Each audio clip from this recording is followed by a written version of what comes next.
Breaking down what's hot on the streets. It's the Hot Box. All right, welcome back to it. Hot Box, of course, where we discuss some of the things that, are important in the country, to our lives, and get a bit more information about how we can grow our businesses and improve our lives. And one of the things that, even the politicians talk about, business talk about, is the empowerment of women and giving more women access to the economy. I don't know if you ladies, and again, like Angie and Lindy, if you feel it's lip service or it's actually happening. Are you feeling it? I'd rather sit this answer out. Yeah. Choose what do they call it when you choose not to answer? But plead the fifth. Yes, I don't know if we've got the fifth in this country, but yeah. You're not feeling the magic. Aye. Okay, Lindy, winner, do you feel the magic? This is a tough one because there's a lot of trying, and it's just disheartening when you speak to people, like Angie is a farmer, and there was all that funds that were supposed to help people who are badly affected by COVID-19, and you ask people around you whether they've ever been assisted really by all these ideas that are coming out, and no one has been assisted. And you start asking questions like, where did the money go? Who is getting the assistance? So well, if you just tuned in, today we're talking about the DTIC allocating 141 million to a national empowerment fund to empower businesses owned and managed by black women entrepreneurs. All right, now, of course, there's more details to this in terms of the interest rates, in terms of how the funding is going to be done. And, we have someone who has the expertise to give us more information, and that is Miss Zama Khanyile, who's heading the NEF's Women Empowerment Fund. Hello, Miss Khanyile. Kunjani sis? Hi, Lou. Hi, Angie. Hi, Lindy. Hello. I'm well, Yapila. Awesomeness. We're having a wonderful day here, celebrating the fact that it's Friday. But, hey, when it comes to these serious matters, sometimes we hear lip service rather than action. What is the funding criteria? How does someone actually get access to this funding? All right. So the National Empowerment Fund is an agency. So we operate under the Department of Trade, Industry and Competition. And they have given us an allocation, as you've mentioned. They've given us funds amounting to 141 million to deploy towards supporting businesses that are owned and managed by black women.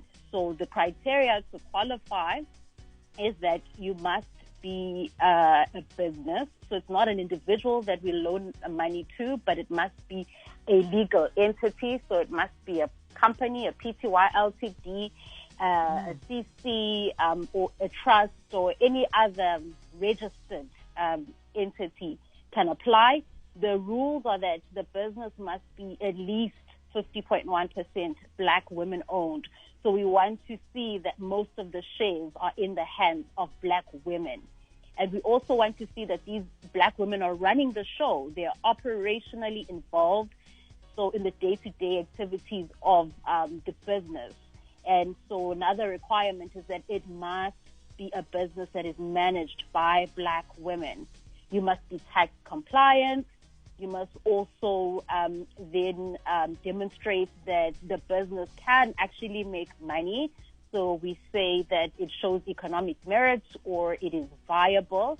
So that means that it will make enough money to pay back the loan along with the interest, even though we are charging very, very low interest rates on these loans.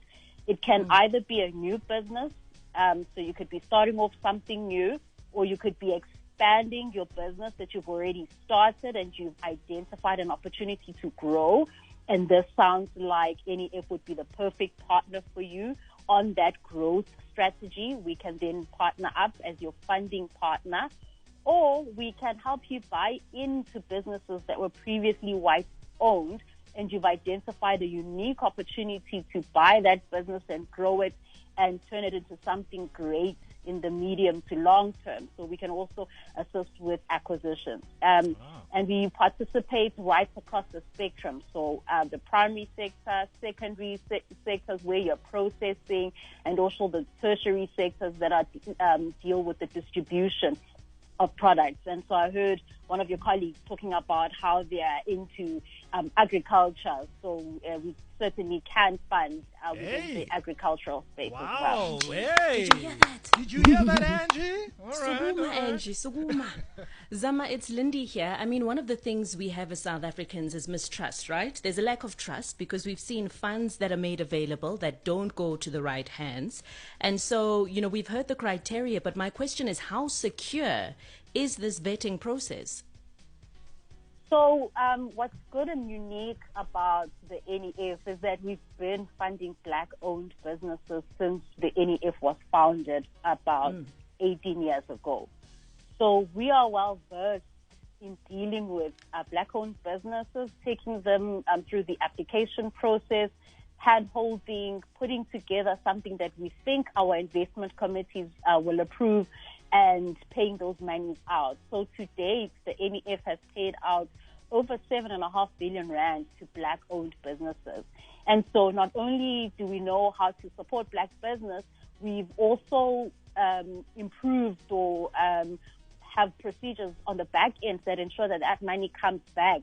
So we're proud to report that we've actually collected 3.7 million rand from Black-owned businesses. So we have stringent processes to vet who the applicant is. So we look at the business, we look at the individuals behind the business, we look at the opportunity, and we try to make sense of it, identify any risks or things that could be challenges in rolling out that business, and we try and preempt those and put in what we call mitigants to ensure that the money comes back, because the aim is always to lend the money to deserving Black-owned businesses, but also get it back. And we know with our women-owned portfolio, the women are quite good in keeping up with their loan repayments. So we are well versed, and we've got strict measures in place. I think this is the third of the funds that we're rolling out in a couple of months period from the DTIC. We first started off with the COVID relief fund, where we paid out, we had 200 million rand that was allocated, that has fully been deployed. And also we're looking at the economic distress fund that is also almost fully deployed. So we have a track record in deploying these funds. Awesome. And making sure they get to the right people. All right, farmer. Bangena farmer. Again. Enter them. Now, I know, Angie, I'm sure you've also got some questions, in terms of how many, in terms of projects. It's already been mentioned that, of course, farming is part of that. Yeah. Yeah. But can we just go to the news and come back and chat with Khanyile again? All right, we can do that. Can we do that with Khanyile? Happy. All right, awesome. We're going to see you straight after this. Break. At the AGS Bowl. That's all the sporting news that I have for you for now. For Metro FM Sport, I'm Angie Kumalo. Thank you very much, Ange. I don't know if you've got a final comment just to wrap it up with the Zama. She's still on the line. Yes, Zama, I actually did have a query before I mispronounced your name. I just want to know, because, I know a lot about trying to find funding and that type of thing. And Lindy had alluded to the fact that there's a lot of misbelief, so to speak. But who will be part of the selection process on who gets the funding, and how many projects do you think will actually benefit from it? Okay, thank you for that. So when you're dealing with money, segregation of duties is so important. So the people who motivate for an investment are separate from the people who actually approve the investment. And when I say people, I'm highlighting that it's not an individual, but a group of multidisciplinary teams that come from financial backgrounds, technical backgrounds, legal backgrounds. So to answer your question as to who decides or who's part of the selection process, the ultimate decision lies with a committee that is made up of executives from the NEF, representatives from the DTIC, and even some external members of our board. All right.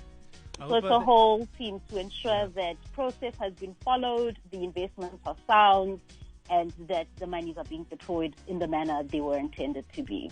All right. No, thank you very much, Zama. I found it to be very informative.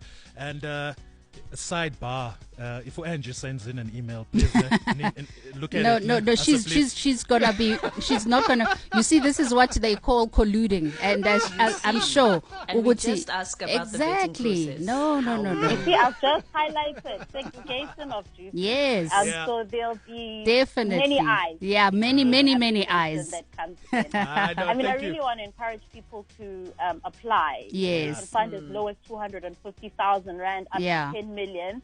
But what's great, as you guys have mentioned, is these funds are coming at such low interest rates of, most of it is fixed at 1.5%. And you'll know that prime rate is 7%. Absolutely. So anybody that's got a loan is paying around prime at the moment, but this is even lower than that. Quickly, to Zama, allow for black female-owned businesses to really flourish and get the financial relief they need. And just to wrap up, how long do successful applicants actually have to pay back this loan now? 5 years, but it depends. So that's almost the average term that we give, but we have to consider the individual circumstances. So if you're looking for a bridging facility, it could be a 6 months to 2 year term, depending on how long you need the money for. All right. No, thank you very much, Zama. Much appreciated. I do wish we had more time to engage us even further because I think it's really important. But thank you very much for your work, and I hope a lot of women will be inspired to apply. Thank you so much. Take care of yourself. Shout out to Angie for the sport. SABC Sport is the